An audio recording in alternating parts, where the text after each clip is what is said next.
semua usaha yang kita lakukan itu tidak lepas dari tangan Allah ya, tangan Tuhan. Itu yang pertama. Jadi mau kita banting tulang, pikir peras keringat, kalau Allah tidak berkehendak itu pasti batal, pasti gagal.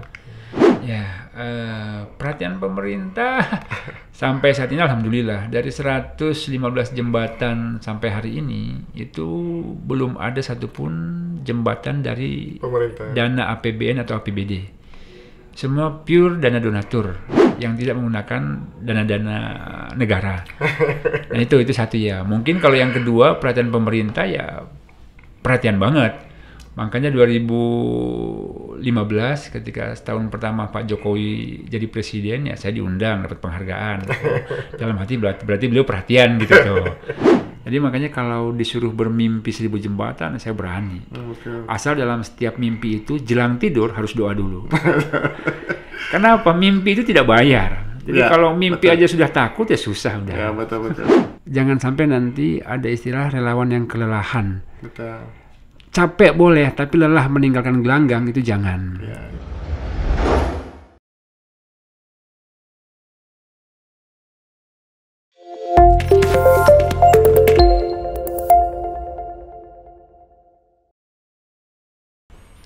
Assalamualaikum warahmatullahi wabarakatuh.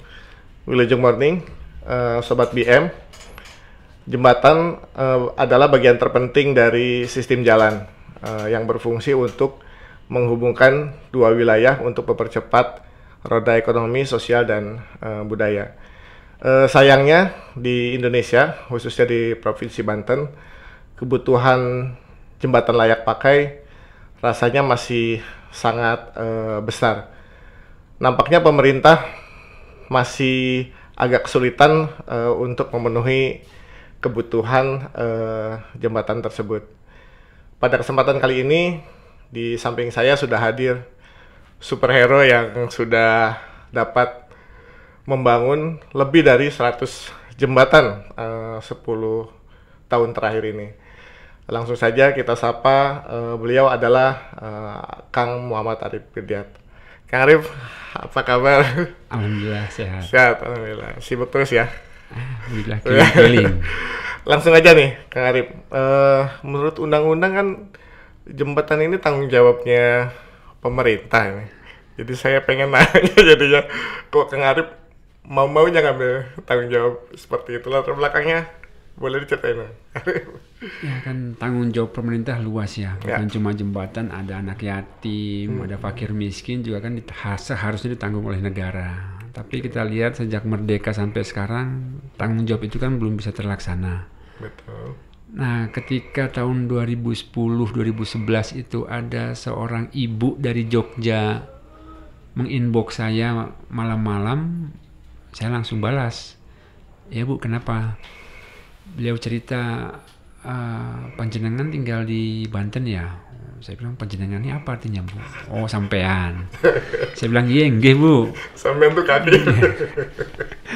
Nah, beliau bilang, tolong dong panjenengan survei jembatan yang kemarin muncul di TV. Anak-anak sekolah nyebrang nggak punya jembatan. Yang sempat viral itu ya. Sempat viral. Saya bilang, ya udah insya Allah Bu, saya minta alamatnya aja. Beliau kasih alamat, beliau kasih reporter TV yang pernah meliput ke sana. Ternyata ibu ini udah kemana-mana. Udah hubungi TV yang menyiarkan, udah hubungi kontak person di lokasi segala macam.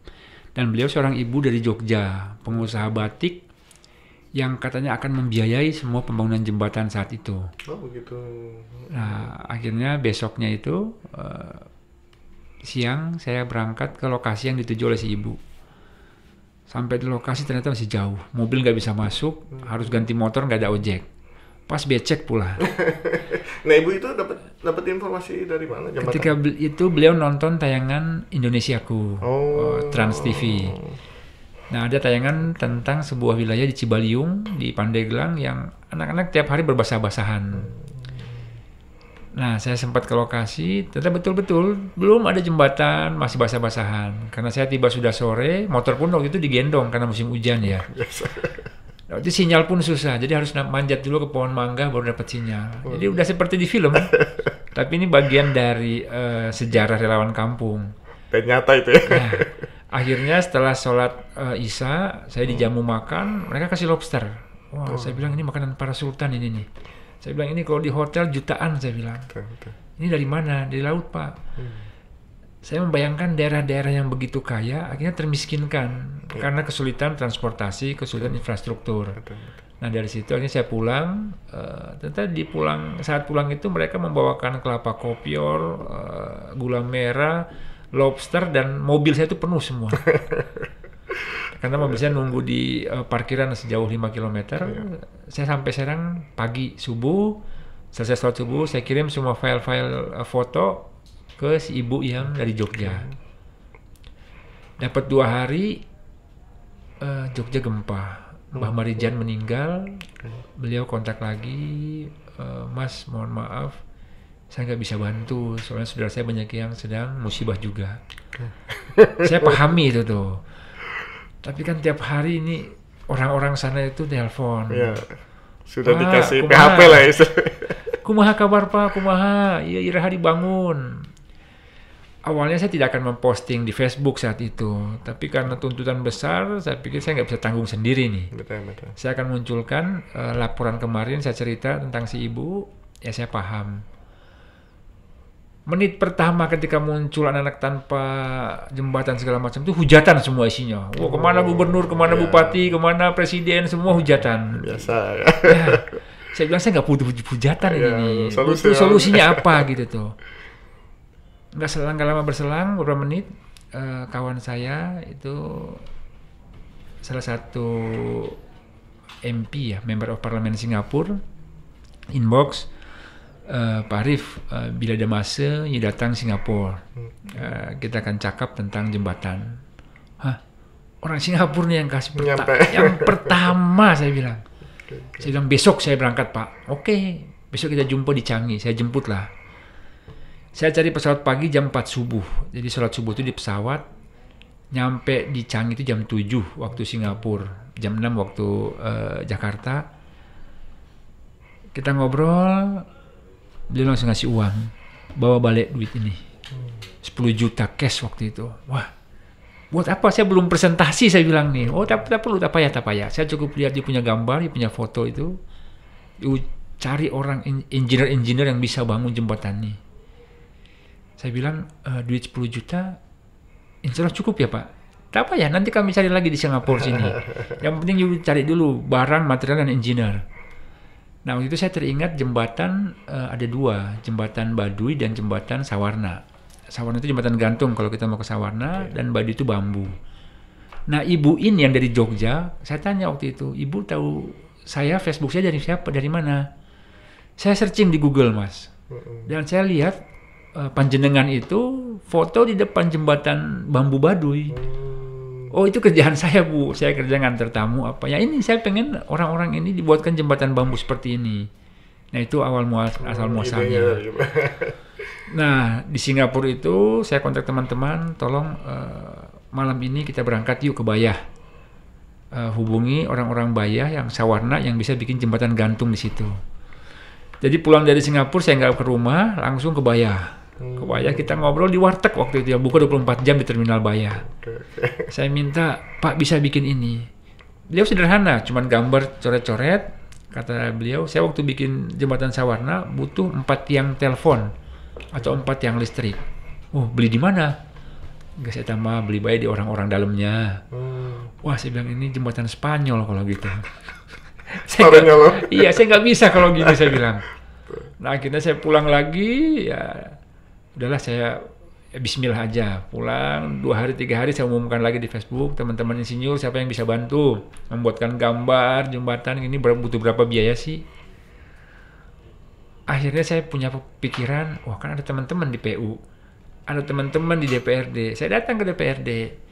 Kata DPRD, salah datang ente, harusnya ke PU nih yang punya kerjaan. Saya bawa ke PU. Kata PU, anggaran udah tutup. Kalau mau anggaran perubahan nanti nih, itu dianggarkan karena itu kan bulan Desember waktu itu. Anggaran perubahan itu Agustus September, bulan tahun depan. Kelamaan saya bilang.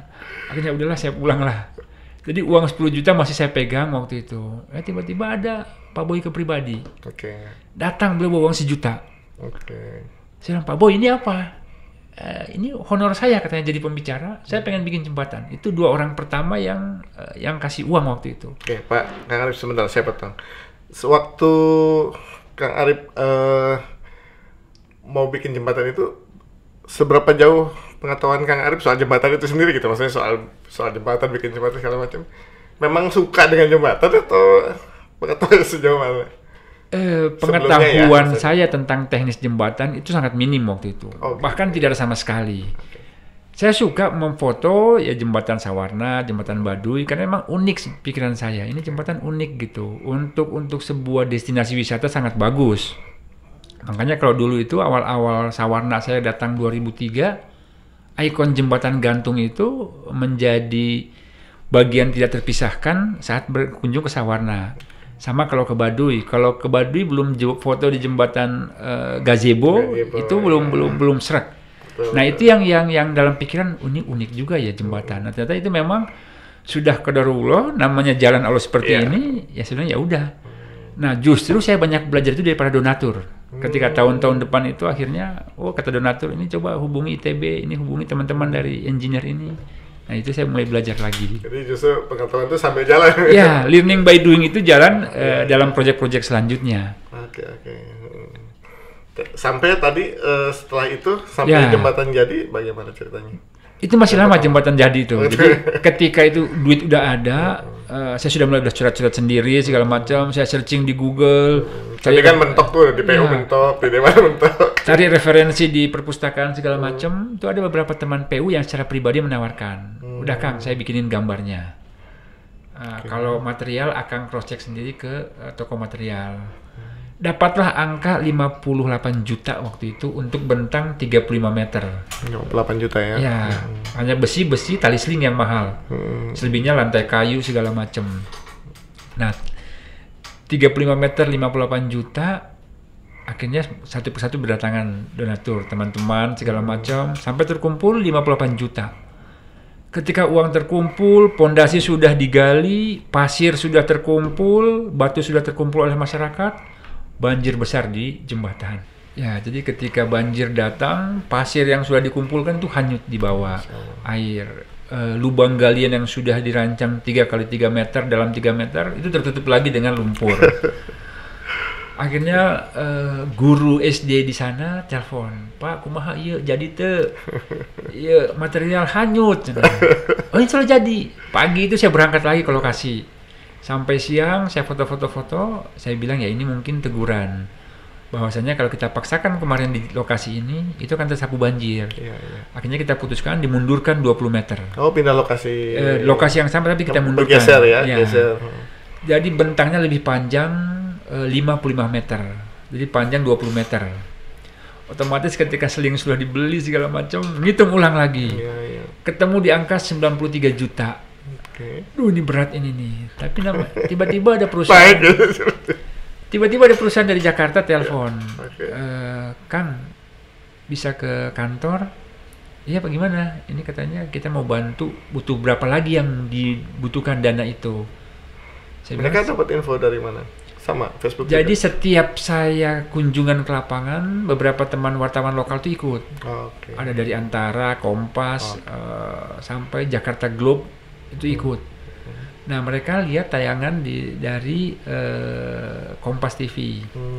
Makanya beliau bilang, udah kita ikut seperti ini. Alhamdulillah 3 bulan pekerjaan, jembatan selesai, perwakilan dari Singapura hadir, harus jalan kaki segala macam. Berdirilah sebuah jembatan gantung dengan bentang 55 meter, lebar 1,5 dan berlantai kayu. Ini kemudahan dari Allah. Dan cerita tentang lantai kayu pun ada cerita tersendiri. Jadi ketika itu kita udah mentok, wah salah hitung nih. Kita belum hitung lantainya. Berapa harga papan gitu tuh. Tiba-tiba malam itu, pohon yang paling besar di kampung itu rubuh. Diameternya 2,5 meter. Besar sekali. Kata orang-orang, Pak, guys, iya bayar. Dan itu kayu itu bertahan sampai 8 tahun kemarin. Sebelum direnovasi oleh donatur lain, seluruh tiang, tali seling itu diganti akhirnya. Semacam dikasih tuh ya buat papan. Iya, buat papan. Ini memang banyak kemudahan. Jadi 3 bulan selesai. Saat peresmian ternyata ada 4 kepala desa hadir, desa tetangga. Pengen juga. Selesai sambutan-sambutan, ramah-tamah, akhirnya beliau bilang, Pak, di kampung kami ya kan, itu jembatan. Duh Pak, saya napas dulu ya. Nggak apa-apa, kita saling berdoa aja, mudah-mudahan ada donatur lain. Tapi alhamdulillah ketika sampai di rumah, handphone bunyi lagi. Dari perusahaan di Jakarta. Kang, kita mau ikutan jembatan yang kemarin. Oh, udah selesai, Bu. Ada jembatan lagi nggak? Kebetulan barusan kita peresmian, ada yang minta. Oh ya udah, ada berapa? Akhirnya jembatan kedua dengan perusahaan dari Jakarta, jembatan ketiga dengan Kopassus, jembatan keempat dengan komunitas dari Jakarta. Alhamdulillah 4 jembatan dalam waktu itu 8 bulan kerja bareng. Dan semua partisipasi masyarakat, gotong royong itu menjadi hal utama kenapa cost jembatan itu bisa jauh lebih murah dari jembatan-jembatan lain. Gitu ya. Kang, sampai punya effort segitu kuat gitu ya. Katakanlah mungkin gitu, ukurannya kalau standarnya saya lah, nemuin halangan-halangan seperti itu mungkin udahlah 1 aja, habis itu selesai gitu. Ini akan malah nambah jadi 1, 2, 3 jadi 4 gitu ya. Bahkan akhirnya punya mimpi sampai 100 jembatan. Apa sih sebetulnya yang melatar belakangi akan punya effort sebesar itu gitu? Ya, yang pertama itu saya yakin semua usaha yang kita lakukan itu tidak lepas dari tangan Allah ya, tangan Tuhan. Itu yang pertama. Jadi mau kita banting tulang, pikir peras keringat, kalau Allah tidak berkehendak itu pasti batal, pasti gagal. Tapi kalau kita yakin Bismillah, pasti akan dibantu oleh Allah. Itu besok, malam, lusa itu akan banyak bantuan-bantuan lain yang tidak terduga-duga. Dan itu terbukti ya? Terbukti. Makanya ketika 1 jembatan sudah jadi, alhamdulillah. Nah, ketika ada orang minta lagi, sangat sulit kita tolak. Kita bilang, udah Pak, sama-sama doa aja, mudah-mudahan nanti ada lagi bantuan-bantuan lain dari tempat lain, Pak. Alhamdulillah. Jadi beberapa jembatan selesai, bahkan donatur dari luar negeri yang minta akhirnya ada di mana lokasi jembatan lain yang bisa kita bantu. Dan ketika luar negeri masuk, mereka sangat serius. Jadi donatur pertama dari luar itu dari London langsung. Jadi dulu kawan kerja saya di perusahaan di Merak, beliau pindah ke Singapura, akhirnya beliau bilang, Kang, perusahaan induk kita itu punya program tahunan. 2 tahun lalu di Afrika, tahun kemarin di India, nah tahun ini saya pengen tarik ke Indonesia, bisa nggak akan meyakinkan mereka? Semacam CSR-nya gitu ya? Ya, CSR internasional mereka. Saya bilang, insya Allah saya akan siap untuk presentasi. Nah, mereka minta minggu depan saya hadir untuk presentasi. Saya pikir akan presentasi di Jakarta. Mereka bilang nggak usah, kita akan presentasi di Singapura katanya sebagai hub yang dari Hong Kong, dari India, dari London akan hadir. Wah, saya bilang serius nih. Tapi mereka bilang nggak usah ragu-ragu katanya. Kita akan full support, bukan cuma dana, tapi teknis juga kita akan turunkan tim engineer kita. Nah, itu yang perkenalan pertama, bagaimana belajar dengan mereka, bagaimana mereka menunjukkan engineer dari India, dari Inggris, kita kerja bareng akhirnya. Saya bilang ini kita kuliah gratis nih ke teman-teman. Pengalaman ya, luar biasa. Karena orang India itu paling cerewet. Oh gitu ya. Paling cerewet tentang hal teknis, tentang hal hitung-hitungan mereka paling detail. Kenapa ini hitungannya begini, kenapa hitungannya seperti ini, apakah nanti dengan alat ini bisa menahan beban segini kuat. Dibayangkan itu tidak hanya 1-2 orang atau 1-2 kendaraan. Dalam saat-saat crowded, misalnya saat lebaran, saat ada kematian atau pesta pernikahan, pasti banyak yang melalui jembatan. Nah, itu kita hitung ulang, kita hitung bareng-bareng. Karena referensi tentang jembatan gantung itu sangat sedikit di Indonesia. Nah, itu yang kita cari bareng-bareng, sumbernya segala macam kita olah, dan mereka pun bawa data. Nah, terbentuklah sebuah jembatan yang waktu itu kita namakan Jembatan Persaudaraan Internasional. Karena ada 12 negara relawan yang hadir saat pekerjaannya. Luar biasa.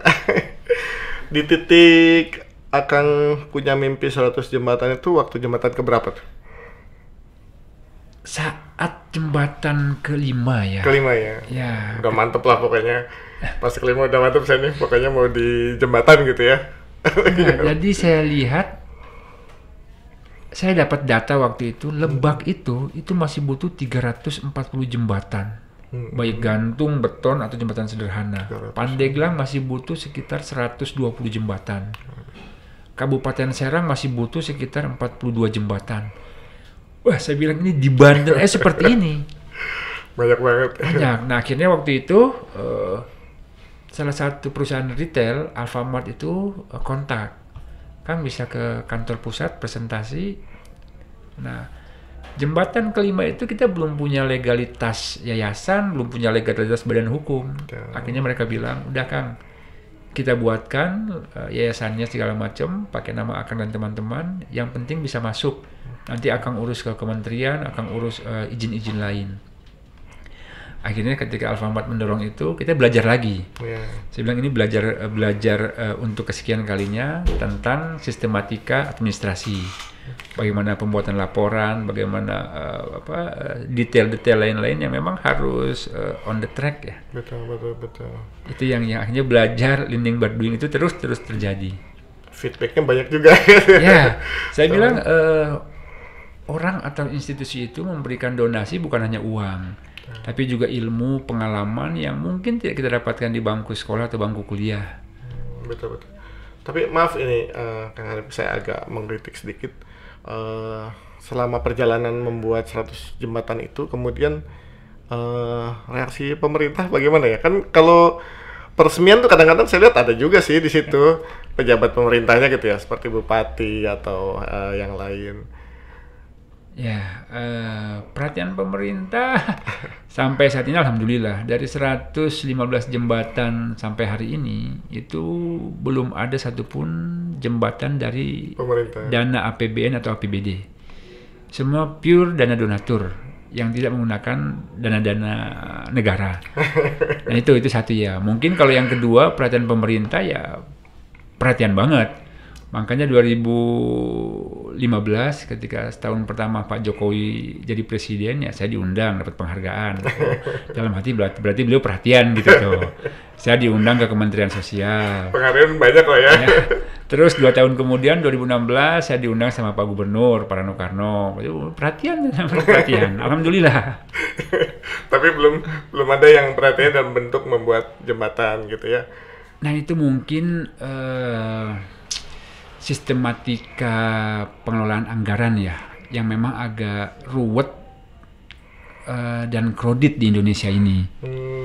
Karena untuk mendapatkan sebuah proyek infrastruktur itu sangat ruwet.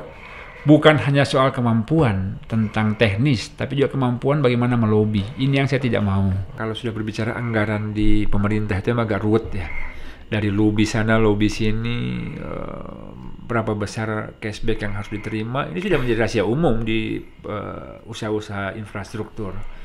Nah itu yang beberapa kali kami dapat tawaran waktu itu yang nggak berani.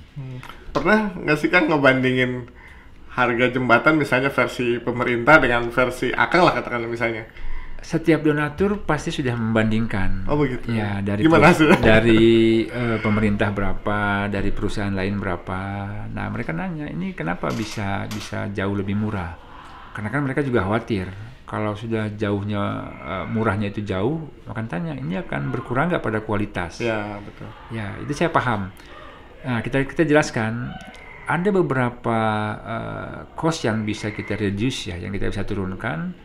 Seperti cost konsultan, cost dari manpower tenaga kerja, kita jelaskan konsultan kita konsultan teman-teman dari kampus, teman-teman dari yang PU, individu secara individu, atau juga reduced cost dari manpower. Kita bilang di setiap jembatan itu maksimal kita hanya terjunkan 8 sampai 10 pekerja profesional jembatan. Selebihnya itu masyarakat. Nah, makanya ketika sebelum jembatan itu berdiri, itu kita akan adakan rapat besar antara kami dari relawan kampung, para tokoh-tokoh masyarakat, dan pemuda. Buat komitmen dulu ya? Komitmen. Mau nggak nanti kalau jembatan ini mau dibangun, akan ada beberapa kali gotong royong.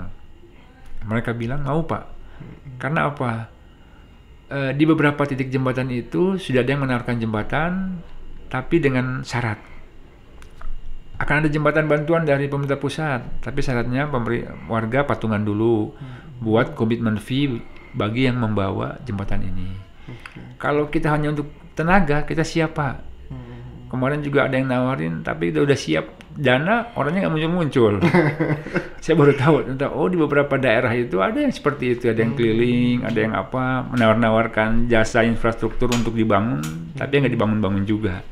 Begitu ya. Nah itu yang akhirnya komitmen itu yang bisa membedakan harga dari kita itu akan berbeda dengan harga dari tempat lain. Pada saat Akang memutuskan melebarkan sayap nih dari Banten aja sampai berani ke daerah yang lain juga itu karena permintaan dari donatur atau Akang memang sudah saya mau coba di tempat lain juga gitu. Jadi dua-duanya benar ya. Jadi ada beberapa donatur itu yang mau jangan cuma di Banten. Kayak retail Alfamart itu mereka bilang, Kang kalau bisa di setiap ada perwakilan kami di beberapa provinsi bisa masuk nggak bikin jembatan? Oh, insya Allah bisa Pak. Itu satu kalau donatur yang minta. Tapi ada juga beberapa permintaan misalnya teman-teman yang minta, Kang di tempat saya di Kalimantan belum ada jembatan, bisa nggak bantu? Nah ini yang mungkin agak lama karena kita akan carikan donatur. Kayak tahun kemarin kita dapat lokasi di perbatasan Malaysia. Jadi Malaysia itu cuma berapa menit dari lokasi kita di Putu Sibau namanya. Itu ada border pos Malaysia Indonesia. Jadi memang ada yang permintaan donatur, ada juga permintaan dari teman-teman yang kita fasilitasi untuk bertemu dengan donatur. Oh gitu ya, oke. Terus satu lagi soal kuantitas nih. Aku udah luar biasa, udah nyampe mimpi yang pertama 100. Kemudian kok bisa-bisanya bikin target lagi jadi 1000. Itu kan selisihnya berarti 900 deh, masih ada 900. Akan bisa petain 1000 itu gimana gitu caranya? Ya. Kita kan mengukur diri. Kalau misalnya 100 jembatan dalam 8 atau 9 tahun, berarti butuh sekitar 80 tahun untuk 1000 jembatan. Kalau ukurannya itu ya, ukuran hitung-hitungan. Tapi saya bilang tadi, pasti ada tangan Tuhan, tangan Allah yang masuk dalam semua kegiatan dan aktivitas. Kalau kita memang menarik Allah dalam kegiatan itu sendiri. Nah, hitung-hitungan kita, toh juga ke depannya itu bukan cuma saya yang bisa menjalankan. Teman-teman bisa. Karena saya bilang sama teman-teman dalam kampung, yang paling utama itu menjaga kepercayaan. Ya, masalah trust ini yang paling utama. Karena sebagai lembaga charity, lembaga sosial itu, kalau kehilangan kepercayaan, udah game over, selesai udah. Jadi makanya kalau disuruh bermimpi 1000 jembatan, saya berani. Asal dalam setiap mimpi itu, jelang tidur harus doa dulu. Kenapa? Mimpi itu tidak bayar. Jadi kalau mimpi aja sudah takut, ya susah udah. Ya, betul-betul. Dan harus tinggi. Jadi target itu dipasang kalau perlu sampai orang ketawa ya. Sampai dibilang gila pun tidak apa-apa, asal jangan gila beneran gitu. Nah, seiring pekerjaan yang semakin banyak kan tentu saja tidak bisa Akang pegang sendiri gitu ya. Dan ini juga untuk memberikan tanggung jawab kepada orang lain kan juga Akang perlu kepercayaan ya, perlu percaya sama orang-orang di bawah Akang lah misalnya gitu. Itu mensiasatinya bagaimana Kang supaya tetap bisa jalan sesuai dengan yang Akang pikirkan? Waktulah yang berbicara jadinya. Jadi ketika kita mencari orang itu akan terseleksi secara alamiah. Mana orang yang jujur dan mana yang pura-pura jujur. Itu akan kelihatan. Apalagi kalau bekerja dalam bidang infrastruktur. Harga besi di kota A, harga semen di kota B, harga material di kota C itu variatifnya hampir sama. Dan itu sudah ada patokannya. Kalaupun bedanya udah ada rank-rank tertentunya. Dan itu pun akan kelihatan ada sistem saling kontrol. Gimana misalnya teman-teman tukang, teman-teman kenek itu akan saling kontrol dengan sesama mereka akhirnya.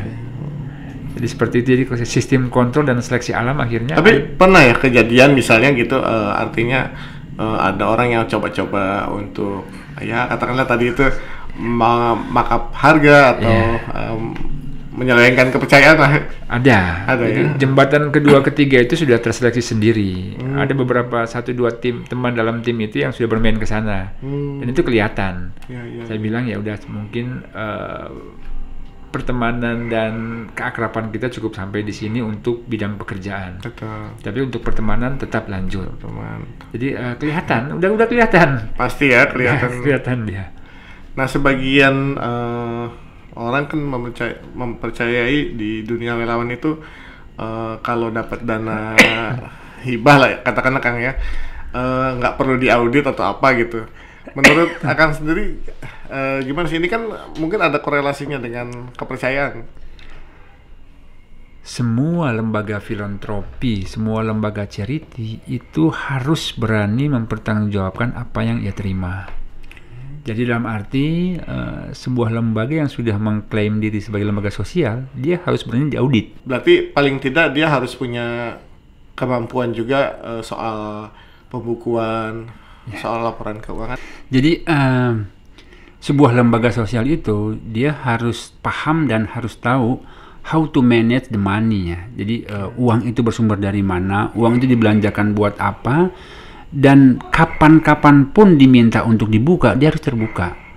Jadi kalau di lembaga sosial misalnya menutup-nutup diri, tidak mau ini itu apa ya? Sulit ya untuk dapat kepercayaan lagi ya. Sulit. Karena memang seharusnya semua lembaga sosial itu dia terdaftar di dinas sosial.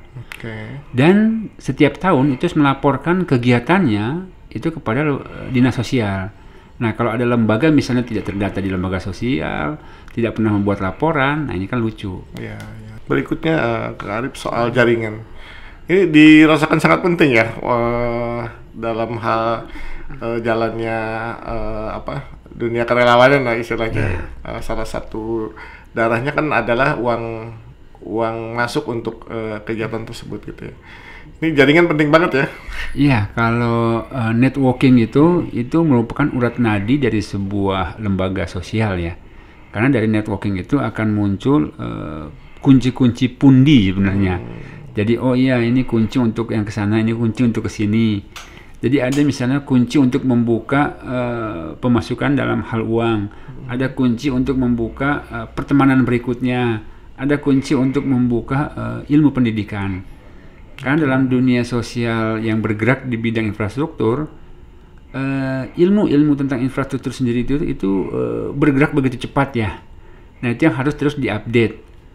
Karena pekerjaan jembatan itu dia terkait dengan beberapa ilmu teknik, dari pengelasan, pertukangan, sampai juga seni. Jadi ada beberapa donatur yang minta, Kang bisa nggak jembatannya nanti kalau udah jadi itu, gitu ya. Nanti untuk selfie bisa nggak? Oh iya. Jadi itu beberapa jembatan kita minta simulasi buat. Yang terakhir itu di Curug Bandung kemarin. Jadi ketika donatur lihat, ada curugnya nih, ada ininya. Kalau diambil pakai selfie gimana? Kalau diambil pakai drone seperti apa? Sampai ke situ ya. Sampai ke sana. Jadi ilmu-ilmu itu yang terus berkembang. Makanya jaringan itu sangat penting. Ya selain membuka pemasukan untuk bergeraknya roda organisasi ya, sosialnya. Ini juga harus dipikirkan bagaimana kedepannya organisasi itu bisa terus eksis. Kang, di dunia kerelawanan nih saya kadang sedikit mengamati ada beberapa relawan yang kemudian akhirnya seperti kelelahan berbuat baik, istilahnya seperti itu. Karena mungkin saya pikir mereka tidak seimbang gitu. Artinya mereka merasa kok hanya saya aja yang berbuat baik, kemudian saya tidak disupport, atau yang lain kemana, atau lain-lain halnya seperti itu. Tanggapan Akang seperti apa? Ya, kalau saya berprinsip kan inna amalu binniyah ya. Jadi semua itu tergantung dari niat. Kalau niatnya untuk bantu orang, niatnya itu ingin meringankan beban orang itu, jadi ya nothing tulus aja. Jadi nggak berpikir nanti capek ini gimana, ini kok cuma sendiri yang kerja apa, nggak bisa. Tapi Akang pernah merasa begitu nggak kerja? Itu manusiawi. Ya? Kalau lelah capek itu manusiawi. Makanya saya itu sering mengimbangi sama teman-teman itu harus banyak jalan, banyak lihat, banyak istirahat. Makanya kalau saya lagi di rumah, sebisa mungkin tiap pagi itu harus nganter anak ke sekolah. Dalam sengantuk apapun, dalam seberat apapun itu, karena itu interaksi dengan keluarga. Itu satu. Energi ya. Ya. Makanya kalau di relawan kampung itu dalam setahun itu sebelum pandemi itu kita 2-3 kali jalan bareng. Seperti family gathering. Itu kan merekatkan hubungan dengan keluarga. Betul. Sebab secapek-capeknya di luar ketika pulang ke rumah itu ya pasti di rumah untuk istirahatnya. Betul. Nah, itu yang ada untuk dalam istilah kalau handphone itu harus dicas terus, harus dicas terus. Nah, itu satu. Yang kedua, kalau seseorang sudah masuk dalam dunia kerelawanan, dia harus rela. Dalam artian membagi waktu buat orang lain itu mungkin akan lebih banyak buat orang lain dibanding untuk keluarga atau untuk dirinya sendiri. Nah, itu yang harus dipikirkan. Jangan sampai nanti ada istilah relawan yang kelelahan. Betul. Capek boleh, tapi lelah meninggalkan gelanggang itu jangan. Karena apa?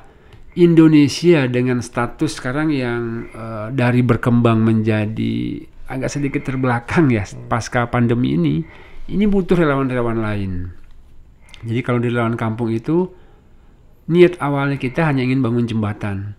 Tapi ketika pulang peresmian nanti donatur bilang, "Kang, itu kok anak-anak sekolah pada main di kandang?" Itu bukan kandang, Bu, itu sekolah. Hah, ya udah bikinin atuh sekolah, hitung berapa. Nah, sejak 10 tahun ini sudah ada 16 sekolah yang dibangun dari donatur pribadi dan organisasi. Ada juga sekolah yang dibangun dalam sistem program televisi swasta Indosiar. Itu ada 18 sekolah yang tersebar dari Mentawai, Nias, sampai Labuan Bajo. Nah, ini merupakan energi-energi dan ilmu-ilmu baru. Jadi ketika satu hal misalnya jembatan, tidak jembatan NC yang dikerjakan.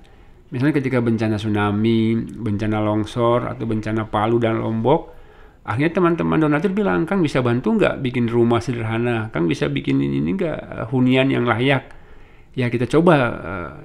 Karena kata mereka, "Akang kan jembatan aja bisa, masa sih rumah yang sederhana? Biayanya berapa?" Ya kalau dihitung-hitung saya kasih gambaran Jepang ini sangat bagus, Bu, untuk penanganan bencana, rumah cepat dan layak serta terjangkau. Oh ya udah, satu rumah berapa? 3 juta bisa, 3 juta bisa, Bu. Dinding terpal, atap terpal, ini hanya bisa dipakai hanya untuk rentang 1-3 bulan. 3 bulan mereka tidak layak untuk tinggal terus-menerus di hunian sementara. Nah itu jadi dari jembatan, sekolah, tanggap bencana, dan sekarang ketika COVID, beberapa donatur minta, "Kang bisa nggak pegang ambulan?" Ya insya Allah bisa, Pak. Ya udah dipegang nih 12 ambulan. 12 ambulan, ya. Nanti Akang yang ngelola misalnya rumah isolasi mandiri di Jakarta.